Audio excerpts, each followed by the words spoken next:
Bonjour à tous, aujourd'hui exercice donc du bac, épreuve donc du 8 juin 2021, c'est le sujet numéro 2 et on est sur l'exercice donc de probabilité, ici très classique. Et par contre, on finit avec un petit programme en Python, donc toujours intéressant pour s'entraîner. Alors dans cet exercice, donc les résultats vont être demandés si c'est nécessaire, si on ne tombe pas juste arrondi au millième, d'accord? Ensuite, on va étudier donc la leucose féline, une maladie touchant les chats. On vous dit donc qu'il y a 40% de la population donc des chats qui sont porteurs de la maladie, voilà, et on fait un test de dépistage, voilà, et on vous indique ici donc des données qu'on va tout traduire dans un arbre en indiquant donc les probabilités. Donc c'est un arbre pondéré. Donc on a une première phrase. Lorsque le chat est porteur de la maladie, son test est positif dans 90% des cas. Ensuite, lorsqu'il n'est pas porteur, son test est négatif dans 85% des cas. Donc ajouté aux 40% du texte, on a tout pour remplir l'arbre. Comme d'habitude, les lettres sont assez claires. L'événement M, c'est le chat porteur de la maladie, donc c'est l'initiale de maladie. Ensuite, T, ça sera le test est positif. C'est très classique ça dans ces histoires avec des tests. Et donc, on vous rappelle ça, mais j'espère que vous le savez déjà, c'est que si on met M bar ou T bar, c'est que ce sont les contraires de M et T. Donc, première question, traduire la situation par un arbre pondéré. Alors, notre arbre ici, on a 40% donc, de chats porteurs, donc on va commencer par ici un choix entre donc ici M, donc est porteur, et M bar n'est pas porteur. Et comme c'est 40%, on va indiquer 0,4 ici et 0,6 ensuite.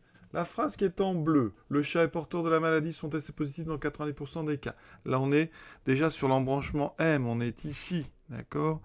Et donc, on a deux possibilités, positif ou négatif. Et donc, ici, on nous dit que dans les cas où on est ici, on est à 90% positif. Donc, ici, on met 0,9. Donc, ici, 0,1. Ensuite, mais dans le cas où le chat n'est pas porteur, eh bien on nous dit que dans ce cas-là, le test sera négatif dans 85% des cas, donc on va mettre 0,85 et ici 0,15.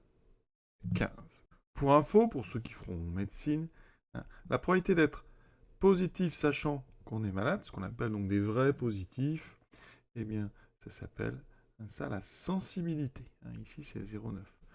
Ensuite, ici, donc les vrais négatifs, c'est-à-dire ceux qui sont négatifs et sachant qu'ils ne sont pas malades, c'est une conditionnelle, donc probabilité d'être négatif sachant qu'on n'est pas malade. Ça ici c'est 0,85, ça s'appelle la spécificité. Donc ça c'est du vocabulaire qui est bon de connaître quand on va en médecine, donc sensibilité et ici spécificité. D'accord, ici on note ça SE et ça SP. Voilà. Chaque test comme ça a une sensibilité, une spécificité qui le caractérise un petit peu. Voilà. On n'en parlera pas plus dans ce sujet, mais c'était juste pour information. La deuxième question, calcule la probabilité que le chat soit porteur de la maladie et que son test soit positif. Et c'est de l'intersection. Ça veut dire que vous allez parcourir tout le chemin, passant par M, puis par positif dans cet arbre. Donc on va faire le produit des probabilités qu'on rencontre, d'accord? Donc ici, il s'agit de calculer P de M inter T. Ça sera donc la probabilité de M, 0,4, fois la deuxième probabilité, je vous l'ai dit, c'est une conditionnelle, c'est P de T sachant M. Ça fait donc 0,4 fois 0,9, ça fait 0,36. C'est montrer que la probabilité que le test du chat soit positif est égale à P à 0,45. Alors ici, ce qu'on cherche, c'est donc P de positif. Donc on cherche P de T. Et on va utiliser ce qu'on appelle la loi des probabilités totales. Et donc ici, eh bien on va faire P de M inter T. On regarde quels sont les chemins qui mènent à T. Il y a deux chemins, celui qui passe d'abord par M et celui qui passe par M bar. On dit que M et M bar, ça forme une partition. Soit vous êtes dans M, soit vous êtes dans M bar. Il n'y a pas d'autre possibilité. Donc on découpe T en deux. Chacune des probabilités qu'on calcule ici est une intersection, c'est donc un produit. On a déjà calculé 0,36. Pour l'autre, c'est donc P de M bar 0,6 fois P de T sachant M bar, donc fois 0,15. Alors, ça fait donc 0,36 plus, alors 6 fois 15, ça fait 90, donc on est du 0,09. Donc on trouve effectivement 0,45. Donc c'est rassurant parce que c'est ce qu'on nous demande de montrer. Maintenant, on choisit un chat parmi ceux dont le test est positif. Donc on est sur une condition ici. Il s'agit donc de calculer une probabilité conditionnelle. Probabilité qu'il soit porteur. Donc ici, on note ça P2. Alors, on veut qu'il soit porteur, donc on veut que l'élément M sur S, mais sachant qu'il est positif. Donc c'est P de M, sachant T. Oui, c'est inversé par rapport à notre P de T, sachant M. Donc là, on ne peut pas lire ça dans notre arbre, donc on va utiliser la formule. C'est P de l'intersection divisé par la probabilité de la condition, donc sur P de T. Ça tombe bien. On vient de calculer P de T, c'est 0,45. P de M inter T, on l'a calculé tout à l'heure, c'est 0,36. On obtient donc 36 sur 45. 36, c'est 4 fois 9. 45, c'est 5 fois 9. On simplifie, ça fait 4 cinquièmes. Donc 0,8. Voilà donc pour cette première partie. Dans cette deuxième partie de la même question, on est sur une variable aléatoire grand X et on choisit dans le centre vétérinaire un échantillon de 20 chats au hasard. On admet que l'on peut assimiler ce choix à un tirage avec remise. D'accord? Et on va noter grand X, la variable aléatoire donnant le nombre de chats présentant un test positif dans l'échantillon choisi. Voilà. Déterminant justifiant la loi suivie par la variable aléatoire grand X. Qu'est-ce qu'on peut dire? Le choix d'un chat, c'est une épreuve de Bernoulli. Il y a deux issues ici, puisqu'on s'intéresse à positif ou négatif. La probabilité du positif, c'est 0,45. On nous l'a donné avant. Cette épreuve de Bernoulli, on la répète 20 fois. D'accord? De façon indépendante. Pourquoi? Eh bien, vous citez sur votre copie tirage avec remise. D'accord? Les conditions sont à chaque fois les mêmes, c'est comme si on remettait le chat. D'accord? Donc, on est face à un schéma de Bernoulli. On a répété une épreuve de Bernoulli de façon indépendante. On est dans un schéma de Bernoulli. Comme x compte les positifs, eh bien grand X va suivre donc la loi binomiale. Deux paramètres, alors le nombre de répétitions, donc 20, et deux paramètres, la probabilité de ce qu'on compte, c'est-à-dire ici les positifs, donc 0,45. Maintenant, calculez la probabilité qu'il y ait dans l'échantillon exactement 5 chats. Donc, vous calculez la probabilité que x soit égal à 5 chats positifs. Donc là, je vous conseille, vous pouvez le faire à la machine, mais de montrer que vous connaissez la formule. Ça sera donc 5 parmi 20, donc 5 succès parmi 20 choix, multiplié par la probabilité du succès, parce que vous avez parcouru 5 branches avec des tests positifs, donc 0,45 puissance 5 fois les branches de tests négatifs, donc les échecs, donc puissance 15. 15 échecs, 5 succès. On fait ça à la calculatrice. Alors, sur une calculatrice, donc Casio, ça donne ceci. Vous allez chercher donc les coefficients minimaux avec option, un peu plus loin, F6, F3, et vous tapez donc 20, NCR 5, fois 0,45 puissance 5, fois 0,55 puissance 15. On valide. On trouve ici 0,003644. J'arrondis au millième, donc je vais rester à 0,036, d'accord? C'est un 4 qui est après, donc j'indique 0,36. Alors avec une Texas, vous allez chercher pareil les coefficients minimaux, c'est dans maths. Ici, vous allez chercher dans proba. Voilà, et vous avez combinaison. Elles s'écrivent comme ceci. Donc là, on met le 20 d'abord, il faut le savoir. Ensuite le 5. Ensuite fois 0,45 puissance 5 fois 0,55 puissance 15. On vérifie bien qu'on a bien tout tapé. On valide et on trouve bien sûr le même nombre. Sur la NumWorks, ici, on va aller faire des calculs. Donc ici, dans la boîte à outils, vous allez aller chercher les probabilités. Voilà, vous vous déplacez, dénombrement, on continue, et vous avez les cas parmi n ici. Voilà, donc vous mettez 5, alors c'est en haut, pardon. Vous mettez d'abord le 20, ensuite on descend, on met 5, etc. Donc fois 0,45, donc exposant 5, voilà, fois 0,55, exposant 15. Vous validez, évidemment, on a le même résultat. La deuxième méthode pour calculer ça. Alors moi, je vous conseille quand même de faire la formule si vous la connaissez, mais sinon, vous allez sur une Casio menu, vous allez dans statistiques, distribution binomiale BPD pour calculer P de x égale dans une loi binomiale.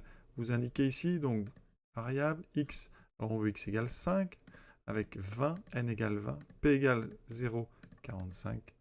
Vous validez, on a le même résultat. Sur les Texas, vous allez dans ici, distribution, donc seconde, var. Vous allez ensuite descendre. va faire apparaître ici binôme FDP. Donc c'est le A, vous validez. Vous indiquez le nombre d'essais, donc c'est N, la probabilité, donc P. Vous voulez X égale 5. Vous rappuyez une deuxième fois, et encore, et vous avez le même nombre. Sur la NumWorks, donc ici, vous allez dans donc, les menus, dans la maison, vous allez aller sur probabilité, c'est assez clair. Ensuite, probabilité. Vous êtes sur la binomiale, 20, donc ça c'est bon. Ensuite, vous changez donc 0,45. Alors vous effacez ce qu'il y a déjà, pardon. Voilà. Suivant. Vous voulez P de X égale, donc vous allez changer le petit dessin qui est ici. Vous allez mettre celui à juste un trait. Voilà. Et vous indiquez ici 5. Vous validez. Et voilà, vous voyez, plein de façons de faire. Question suivante. Probabilité qu'il y ait au plus 8 chats. Au plus, ça veut dire, attention, ce n'est pas plus de 8 chats, c'est au plus. Donc c'est au maximum 8 chats. Donc c'est x inférieur ou égal à 8. Alors ça, vous pouvez le calculer si vous voulez avec les formules, mais dans ce cas-là, il faudrait faire p de x égale 0, p de x égale 1 jusqu'à 8. On aurait 9 calculs, c'est beaucoup trop long. Là, on prend tout de suite la machine et on va aller dans le mode donc distribution, enfin dans le mode donc qui permet de calculer des lois binomiales. Donc on va encore faire les 3 calculatrices. Donc tout d'abord, avec la Casio, qu'est-ce que ça donne? Alors, ici, on était dans le menu qui fait P de x égale. Donc là, il faut revenir en arrière. Je pense que vous le savez, mais vous allez revenir à distribution, binomiale, et vous allez dans BCD. C'est du cumulatif. On va faire la somme de 0 à 8. D'accord? Alors ici, dans ce modèle, ce n'est pas la graphe 35, on indique la borne haute, la borne basse. Donc là, on est entre 0, borne basse, et 8. D'accord? Et je vous montrerai sur les Casio classiques, les 35. Donc, nombre d'essais 20. Vous voyez que les nombres que j'ai rentrés tout à l'heure sont déjà rentrés. Et on trouve 0, ici 414. Donc, on l'indique, 0,414, donc à peu près. Donc, ici, on met à la calculatrice. Et maintenant, on va aller vérifier avec les autres modèles.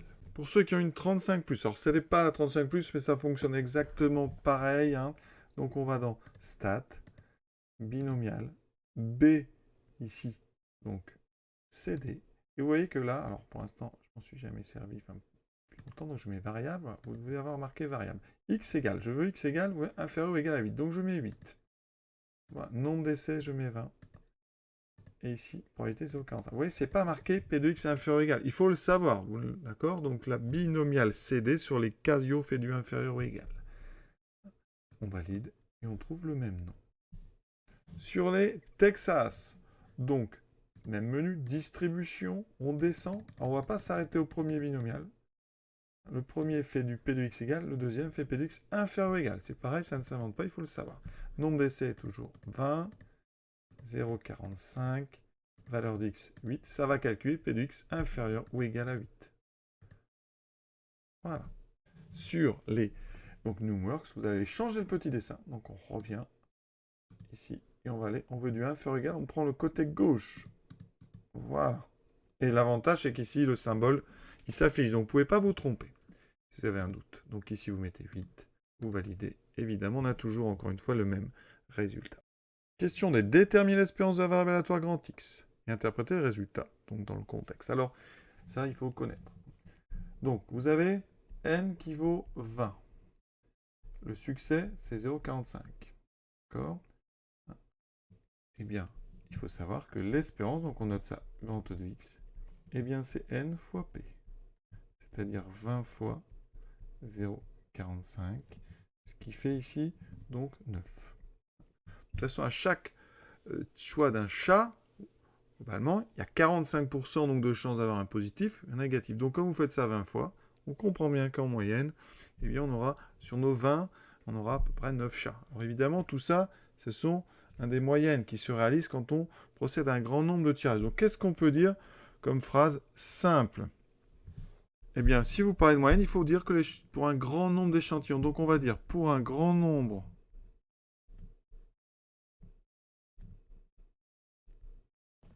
d'échantillons, la moyenne sera environ donc de 9. Voilà. Sera environ de 9 chats positifs sur nos 20 chats. Donc, important dans votre phrase, il faut qu'il y ait le mot moyenne et un grand nombre. C'est-à-dire qu'il faut vraiment répéter l'expérience un grand nombre de fois pour que ça puisse donner un petit peu de sens à cette moyenne. Voilà. Si vous faites qu'un seul échantillon, vous aurez peut-être 4 chats positifs. D'accord ? Si vous faites un deuxième échantillon, vous aurez peut-être 15.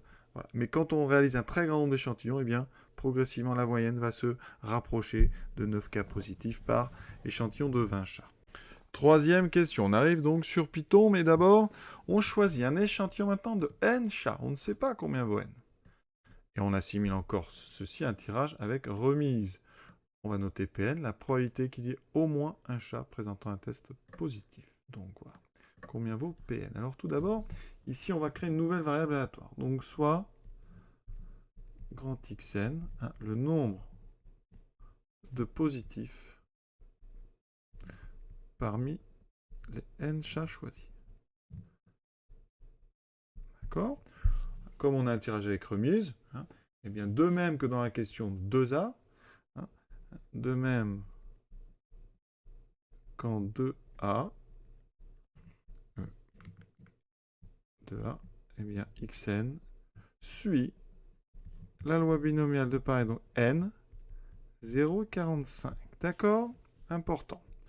Nous, on veut Pn, qui est la probabilité que Xn, donc ma nouvelle variable, soit au moins un chat. Donc Xn est supérieur ou égal à 1. Alors, supérieur ou égal à 1, c'est compliqué à calculer, donc on va passer par le contraire. Le contraire de supérieur ou égal à 1, c'est inférieur ou égal à 0. Mais comme Xn, c'est un nombre, eh bien ça veut dire que le contraire de au moins 1, ici, c'est aucun chat positif. Donc on va calculer P de Xn égale 0. Or, P de Xn égale 0, eh bien vous savez combien ça vaut. C'est 0 positif parmi les n tentatives, les n choix, fois donc 0,45 à la puissance 0, fois 0,55 à la puissance n. Autrement dit, dans votre arbre, à chaque fois, vous êtes passé sur les branches T-bar. Donc, à chaque fois, c'était 0,55. Comme vous avez parcouru n fois des branches T-bar, vous aurez 0,55 puissance n. Et on retrouve ça ici. Parce que vous devez savoir que 0 parmi n, ça fait toujours 1. 0,45 puissance 0, ça fait toujours 1. Il me reste 0,55 puissance n. C'est exactement ce qu'on devait donc démontrer. Pn égale 1 moins 0,55 puissance n. Maintenant, décrire le rôle du programme ci-dessus, enfin ci-contre, écrit en langage Python. Voilà. N est un entier naturel, P est un nombre réel. Alors, ici tout d'abord, on va regarder après sur un programmateur. On va taper le programme et puis on regardera. Donc ici, alors def, ça veut dire qu'on définit une fonction. Définition de fonction. La fonction va s'appeler seuil. D'accord? Elle n'a pas de paramètres. Il n'y a pas besoin de rentrer de choses. Qu'est-ce qu'elle fait, cette fonction? Donc on pose n égale 0, p égale 0. Ça, c'est donc deux constantes. Et ensuite, on arrive sur ce qu'on appelle une boucle conditionnelle, while. Alors je vais traduire en français à côté, pour ceux qui sont pas trop Python, qui connaissent pas trop. Donc while, ça veut dire tant que la valeur de p est plus petite que 0,89, eh bien on fait donc deux choses. N égale n plus 1, c'est-à-dire qu'on rajoute 1 à n, d'accord? Et ensuite, P vaut 1 moins 0,55. Étoile, ça veut dire que c'est une puissance, donc c'est puissance n. D'accord? Et on fait ça, donc on va faire ces choses-là, ces deux choses-là, successivement, jusqu'à temps que P dépasse ou égale 0,89. C'est-à-dire, tant que P est strictement plus petit que 0,89, on continue. Donc vraiment, je vais vous montrer ce que ça fait doucement. Et ensuite, la dernière ligne, return, ça veut dire que eh bien, votre programme, il va avoir dans la variable n, eh bien, le nombre qui est stocké dans n, c'est-à-dire le nombre de boucles que vous avez faites. Chaque fois que vous faites ces deux choses-là, c'est une boucle. Alors, avec une calculatrice, ça va donner ceci. Donc, regardez. Au départ, on va faire un petit tableau pour faire tourner le programme. Donc, c'est un tableau à deux lignes, la valeur de n, la valeur de p. Alors, au départ, n vaut 0, p vaut 0. Première boucle. Donc ici, boucle 1. Première ligne. déjà, la condition. Est-ce que P est plus petit que 0,99? Au début, P vaut 0, donc la condition, elle est vraie. On va donc rentrer dans la boucle. On fait n égale n plus 1, donc n devient 1. On calcule, donc 1 moins 0,55 puissance 1. Donc on fait 1 moins 0,55 puissance 1, ça fait 0,45. Ça, on aurait pu le faire sur la machine, mais maintenant, ça c'est notre première boucle. On revient au début et on reteste la condition while. Est-ce que P est plus petit que 0,99? Oui, c'est 0,45. Donc on refait une deuxième boucle. Boucle 2. N devient 2. Et on recalcule maintenant. Donc 1 moins 0,55, cette fois-ci, puissance 2, puisque n vaut 2. On trouve 0,6975. Je vais écrire ici 0,6975. Et maintenant, on revient à notre début de boucle. While. Est-ce que la condition est encore vérifiée? Oui. 0,6975, c'est plus petit que 0,89. On va donc faire une troisième boucle. Boucle 3. N devient 3. On calcule 1 moins 0,55 au cube. Ça donne 0,83. La condition est encore vraie. Et donc, on va faire une autre boucle, etc., etc., jusqu'à temps que ici, on dépasse 0,99. Alors, on ne va pas faire comme ça les calculs. On va aller ici, on va carrément faire un tableau de valeurs. Je vais rentrer une fonction qui est 1 moins 0,55 puissance, donc x. Voilà. Ensuite, je vais aller régler ma table de façon à faire des calculs avec des valeurs entières. Donc, c'est parfait. Donc, maintenant, ce n'est pas grave qu'il me faut, c'est table. Je n'ai pas. Donc, ici, je sors de là. Table. Et vous voyez qu'ici, à droite, apparaissent ces valeurs. Donc, au début, 0, 0,45, 0,69, tout ce que j'ai calculé. Le premier qui dépasse 0,89, c'est celui-ci. 0,89, 16. Ça veut dire qu'ici, dans notre tableau, à la boucle numéro 8, la valeur qu'on va trouver ici, c'est 0,99, 16. La condition devient fausse parce que ça, c'est plus grand que 0,99. Donc, le programme s'arrête. Et n, à ce moment-là, vaut 8. Le programme va donc renvoyer la valeur 8. Voici le programme que j'ai tapé sur un petit logiciel qui s'appelle Tony, qui est très bien, vraiment très léger et très pratique à regarder comme ça. Vous voyez, j'ai tapé donc le programme, exactement ce qu'il faut. Alors, les remarques, petite modification minime, mais ici, à la place des points pour les décimaux, à la place de la virgule, j'ai mis un point. Sinon, ça ne marche pas. Alors, dans les programmes, ils vous mettent une virgule, mais si vous le tapez, mettez un point.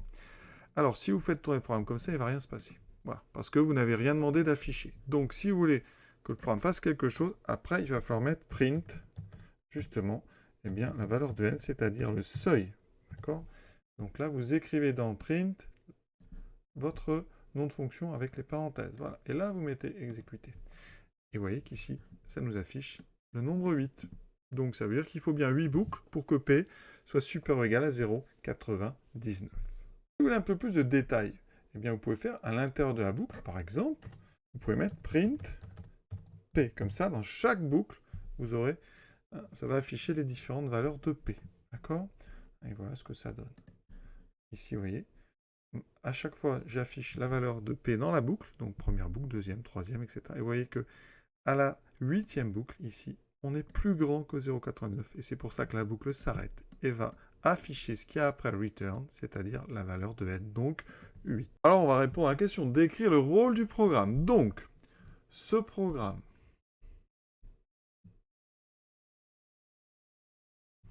donne la taille minimale de l'échantillon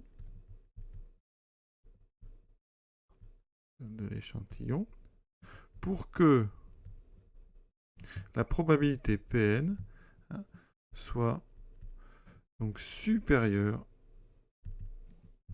ou égale à 99%.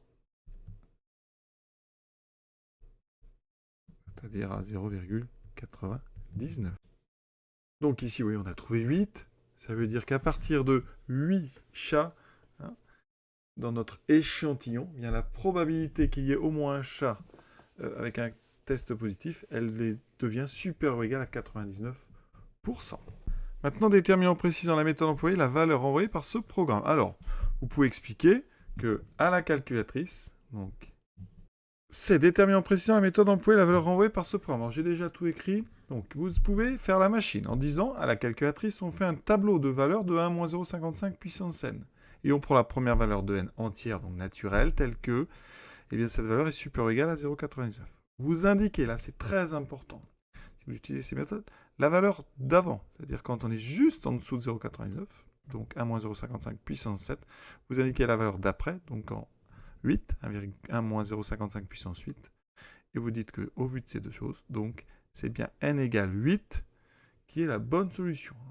Évidemment, ça sous-entend, et vous pouvez le dire même comme 1 moins 0,55 est quelque chose qui est croissant. Ça veut dire que dès que vous dépassez, eh bien après, forcément, pour toutes les valeurs supérieures ou égales, eh bien on sera au-delà de 0,99. Alors après, ce n'est pas la méthode que l'on préfère.